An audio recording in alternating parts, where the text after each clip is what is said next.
ایک شخص کا جرم 1 ارب انسانوں کا جرم کیسے بن گیا؟ اسلام کو سمجھے بغیر اسلام پر فیصلہ کرنا انصاف نہیں۔ دہشت گردی کا کوئی مذہب نہیں، لیکن نفرت کا نام ضرور اسلاموفوبیا ہے۔ اگر اسلام دہشت گردی سکھاتا تو قرآن انسانیت کو بچانے کی بات کیوں کرتا؟ اگر کوئی عیسائی جرم کرے تو کیا پوری عیسائیت مجرم بن جاتی ہے؟ اگر کوئی ہندو دہشت گردی کرے تو کیا پورا ہندو دہشت گرد قرار پاتا ہے؟ تو پھر آخر جب کوئی ایک مسلمان جرم کرتا ہے تو پورے اسلام کو کٹہرے میں کیوں کھڑا کر دیا جاتا ہے؟ کیا واقعی اسلام دہشت گردی سکھاتا ہے؟ آج ہم اسی حساس اور اہم موضوع پر بات کریں گے۔ اسلاموفوبیا ہے کیا؟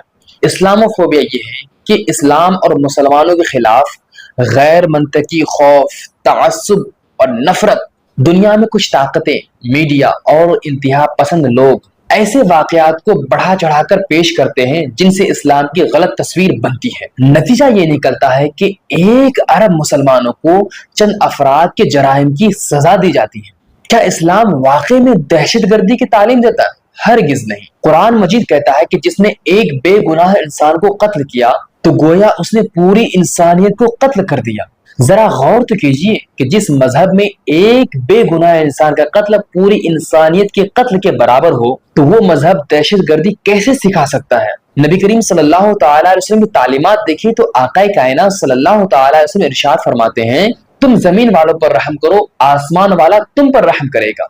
اسلام کی بنیاد ہی رحم، عدل، امن اور انسانیت ہے، تو پھر دہشت گردی کرنے والے مسلمان ہی کیوں ہوتے ہیں؟ یہ ایک بہت ہی اہم سوال ہے۔ ہر وہ شخص جو اپنے آپ کو مسلمان کہتا ہے ضروری نہیں کہ وہ اسلام کی صحیح تعلیمات پر عمل بھی کرتا ہو۔ اس طرح اگر کوئی ایک ڈاکٹر جرم کرتا ہے تو پورا میڈیکل سائنس مجرم نہیں بن جاتا ہے، اسی طرح کسی مسلمان کا جرم اسلام کا جرم نہیں بن جاتا ہے۔ دہشت گرد افراد اپنے سیاسی، نسلی یا ذاتی مقاصد کے لیے مذہب کا نام استعمال کرتے ہیں۔ تاریخ گواہ ہے کہ مسلمانوں نے دنیا کو بہت کچھ دیا ہے، جیسے کہ محمد ابن موسیٰ الخوارزمی نے دنیا کو الجبرا کا علم دیا، ابن الہیثم نے آپٹکس کا علم دیا جنہیں دنیا فادر آف ماڈرن آپٹکس کہتی ہے، ابن سینا نے دنیا کو علم طب یعنی میڈیسن دیا، الزہربی نے دنیا کو سرجری کرنے کے 200 سے زائد طریقے بتائے، جابر ابن حیان نے دنیا کو علم کیمیا یعنی کیمسٹری کا علم دیا،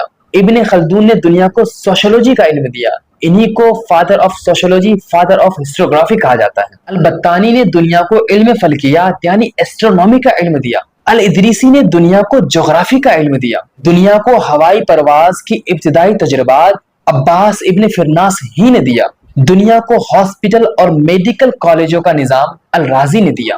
جس امت نے دنیا کو الجبرا، طب، فلکیات، کیمسٹری اور سرجری کو نئی جہتیں دی ہو، اسے صرف دہشت گردی سے جوڑ دینا تاریخ اور انصاف دونوں کے خلاف ہے۔ اگر واقعی میں اسلام دہشت گردی سکھاتا تو یہ عظیم تہذیب اور علم کی روشنی دنیا کو کیسے ملتی؟ تو دوستو، دہشت گردی کا کوئی مذہب نہیں۔ دہشت گردی سیاسی بھی ہوتی ہے، دہشت گردی نسلی بھی ہوتی ہے، دہشت گردی انتہا پسندی کا نتیجہ بھی ہوتی ہے، مگر افسوس کہ میڈیا میں اکثر دہشت گردی کو صرف اور صرف اسلام کے ساتھ جوڑ دیا جاتا ہے۔ یہی اسلاموفوبیا ہے۔ تو اس دور میں جس دور میں اسلاموفوبیا کو لوگ بڑھاوا دیتا ہو تو اس دور میں مسلمان کیا کریں؟ تو مسلمان یہ کام کریں، اسلام کی صحیح تصویر دنیا کے سامنے پیش کریں، اپنے کردار سے بتائیں کہ اسلام امن کا مذہب ہے، نفرت کا جواب اخلاق اور دلیل سے دیں، تعلیم، تحقیق اور خدمت انسانیت میں آگے بڑھیں۔ تو جو لوگ اسلاموفوبیا کو بڑھاوا دیتے ہیں میں ان سے کہنا چاہتا ہوں کہ اسلام تلوار کا مذہب نہیں بلکہ کردار کا مذہب ہے۔ اسلام نفرت نہیں سکھاتا بلکہ اسلام محبت سکھاتا ہے۔ اسلام دہشت گردی نہیں سکھاتا ہے بلکہ اسلام تو انسانیت کی حفاظت کا درس دیتا ہے۔ لہٰذا چند افراد کے جرائم کی بنیاد پر ایک مکمل مذہب کو دہشت گرد کہنا نہ صرف ناانصافی ہے بلکہ سچائی کے بھی خلاف ہے۔ تو آئیے تعصب نہیں تحقیق کریں، نفرت نہیں انصاف کریں۔